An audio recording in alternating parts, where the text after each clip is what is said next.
দেখুন, আরেকটি বিষয় হলো কি, দেখেন, মানুষ কিন্তু এই কথাটি বলে থাকে যে তোমরা জীবিত কোরআন ধরো, যেই কোরআন কথা বলে।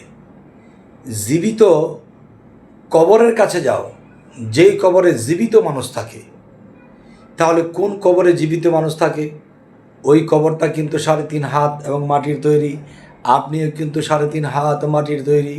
তাহলে আপনার কবর থেকে আপনি স্বয়ং নিজে কথা বলছেন, জীবিত।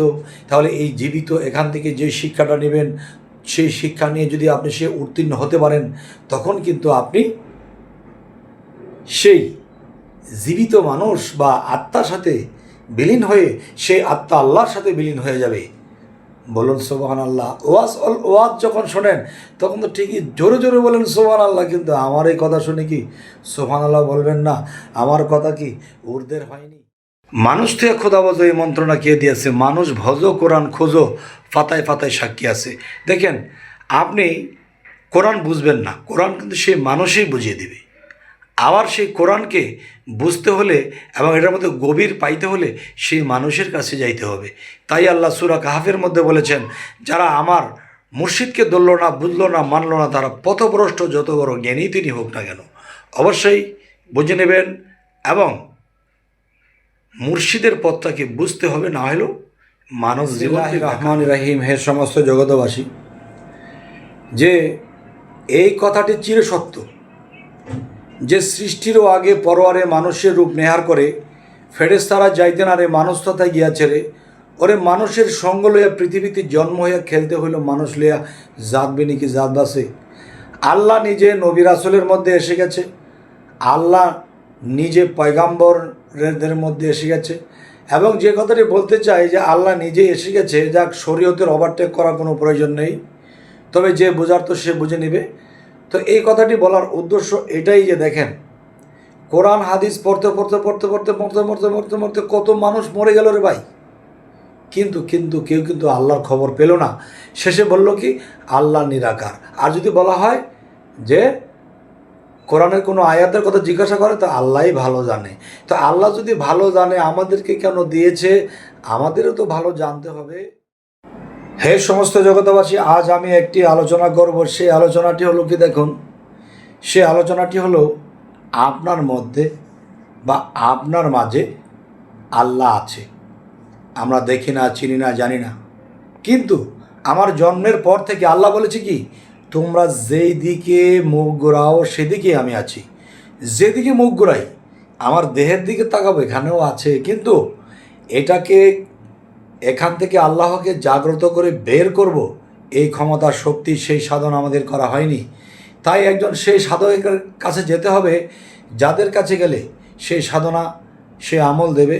তখন আমরা অবশ্যই সেখান পর্যন্ত পৌঁছে যেতে পারবো ইনশাল্লাহ। বিসমিল্লাহির রহমানির রহিম। হে সমস্ত জগতবাসী, যে যুক্তিবিদ্যা এমনই একটা বিদ্যা যে দেখেন, আপনার যে নিজের জন্মদাত্রী মা আছে, সেই মাকেও বলবে যে এটা তোমার মা নয়, এ কথা যুক্তি দিয়ে সেটা বাদ দিয়ে দিতে পারবে। সেটা কেমন? বলবে সে যে তোমার মা, তার প্রমাণ কি? তুমি কি দেখেছো তুমি মায়ের ঘরে জন্ম নিয়েছো? এখন যদি বলে যে আমার আব্বু বলেছে এটা আমার মা, আমার পাড়া প্রতিবেশী বা আমার আত্মীয় স্বজন বলেছে, আমার নানা নানি বলেছে এটা আমার মা। আরে তারা বলেছে বলে তুমি বিশ্বাস করেছে, তুমি কি জানো সে যে তোমার মা? তুমি কি দেখেছো? তখন কিন্তু জবাব থাকে না। তাই বলবো, পৃথিবীতে এমন কিছু জবাব দেওয়ার মতো এমন কিছু কথা পীর সাহেব বলে থাকে, কিছু কিছু পীরেরা এসে গেছে, তখন সে আপন মাকে পর করে দেবে সে যুক্তির মাধ্যমে। আপনি আল্লাহর কর্ম এতদিন যা কিছু করেছেন সব কিছু মিথ্যা প্রমাণিত করে দেবে। তাহলে এটা কি হলো? এটা কি হলো? জয় হোক আপনার জীবন, জয় হোক আপনার এই মানব জীবন।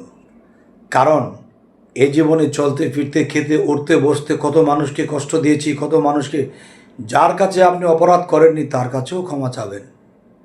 কেননা এই জন্মে না হলেও তো বিগত পিছনের জন্মে থাকলেও তো অপরাধ থাকতে পারে, বা কোনো চাহিনিতে কোনো ভঙ্গিমাতেও তো আপনার সে মনে কষ্ট নিতে পারে। সর্ববিষয়ে ক্ষমাপ্রার্থী হন, সকল প্রকার মানুষের কাছে ক্ষমাপ্রার্থী হন। কোন মানুষের মধ্যে আল্লাহ বসত করে বলা যায় না, কখন আপনার মধ্যে আপনার কথার মধ্যে এমন কিছু আসবে যা একজন মানুষের কাছে সে ছোট হোক বড় হোক আপনি ক্ষমা চেয়ে নিয়েছেন, তখন বলা তো যায় না কোন কথায় আল্লাহ আপনার উপরে সন্তুষ্ট হয়ে যায়। তাহলে কিন্তু আপনি একদিকে আল্লাহর পথ পেয়ে গেলেন, নিষ্পাপ হয়ে গেলেন। অবশ্যই মানুষের কাছে আমাদের ছোট হয়েই থাকতে হবে, তবে এমন ছোট নয় যেই মানুষের কাছে ছোট হবেন, যেই মানুষটি ছোট হওয়া জিনিসটির মূল্য বোঝে না, তার কাছ থেকে দূরে থাকবেন। আর যদি পারেন দু কথা বলে বুঝ দিবেন, যদি না বোঝে তাহলে সেই কথা স্মরণ করবেন, হে মোহাম্মদ তোমার বলা তুমি বলো। হেদায়েতুল্লাহি রহমানির রহিম। হে সমস্ত জগতবাসী, মানুষ বলে থাকে কি আল্লাহু আকবার। আল্লাহু আকবার শব্দের অর্থ কি? আল্লাহু আকবার শব্দের অর্থ হয় এটা যে আল্লাহ বাদশাহ। দেখেন দেশের মধ্যে বাদশাহ থাকে, বিভিন্ন রাষ্ট্রে বাদশাহ আছে, তাহলে তারাও তো বাদশাহ, আবার আল্লাহ বাদশাহ। তাহলে বাদশাহ কথাটা বলে কি আল্লাহকে ছোট করা হয় না? যদি আল্লাহকে বলা হয় যে আল্লাহ সর্ব বিষয়ে সর্বশক্তিমান, তিনি কারো মোকাবেক্ষী নয়, তিনি জন্ম দেন না, তিনি জন্ম নেন না, তিনি স্বয়ং সম্পূর্ণ, তার কোনো কিছুর অভাব নেই। যদি এই ফাঁকে কেউ বলে ফেলে যে আল্লাহর আকার নেই, আমি বলবো আপনার মতো ছোট একটা মানুষের আকার আছে, আল্লাহর আকার নেই, তো আল্লাহ তো বলেছে আমি অভাবহীন, আমার কোনো কিছুর অভাব নেই। এখন যদি বলেন আল্লাহর অভাব নেই, তাহলে আপনার কি অবস্থাটা হবে? আপনার মতো একটা ছোটো মানুষের আকার আছে, কিন্তু আল্লাহর আকার নেই, আল্লাহকে অভাবগ্রস্ত করলেন। আল্লাহ তো বলেছে আমি অভাবহীন, আমার কোনো কিছুর অভাব নেই। যদি অভাব না থাকে তাহলে আল্লাহর আকারও আছে, সেই আকারটা কি সেটা কি বলবেন না আমি বলবো? সেটা হলো খালাকাল ইনসানি আদম ওয়ালি সুরাতিহি। আল্লাহ বলেছে আমার সুরত হইতে আদমের সুরত হয়েছে, এবং আদমের কালবের মধ্যে আমি সাই আলহির বারামখানা হয়েছে। যদি বুঝে থাকেন অবশ্যই কথাটি রাখেন, অবশ্যই ফলো দিয়ে রাখবেন, যাতে করে পরবর্তীতে আপনাদের কাছে আবার ভিডিও ভালো ভালো পৌঁছতে পারি। ইসরাফিল যেদিন সিংহা বাজিয়ে দেবে সেই দিন কিন্তু একটা কিয়ামত হবে না। হতে পারে আপনার নিজের কিয়ামত, হতে পারে আপনার সন্তানের কিয়ামত, হতে পারে বাহ্যিক জগতের কিয়ামত, কিন্তু এই কিয়ামতের মধ্যে আপনার রক্তে মিশে থাকা সেই কীটেরও কিয়ামত হতে পারে। অবশ্যই সেখান থেকে আমাদের সাবধান থাকতে হবে। আমরা যদি বলে থাকি মসজিদ আল্লাহর ঘর, তাহলে মসজিদ কিন্তু আমাদের চিনতে হবে মসজিদ কি। মসজিদ, যে মসজিদে মানুষের নামাজ পড়তে যায়, এই মসজিদ কি দেখে বানিয়েছিল? মানুষ দেখে বানিয়েছিল। মানুষের 6টি কোণা, 10টি দিক আছে, এবং দেখেন 9টি দরজা আছে। আর মসজিদের মধ্যে দরজা জানালার অভাব নাই, কারণ তারা যেটা দেখে মসজিদ বানাতে হয় তারা সেটা দেখে বানায়নি, বানিয়েছে অন্যটা দেখে, যার ফলে তারা এটা মিল করতে পারেনি। একটা মেয়ে যুবতী হয়েছে, কি দিয়ে চিনবেন? কি করে চিনবেন মেয়েটি যুবতী হয়েছে? তার 2টি গম্বুজ আছে, এই গম্বুজগুলো যদি ঠিকঠাক থাকে, বড় হয়েছে, তখনই বুঝবেন যে এই মসজিদে নামাজ পড়া যাবে।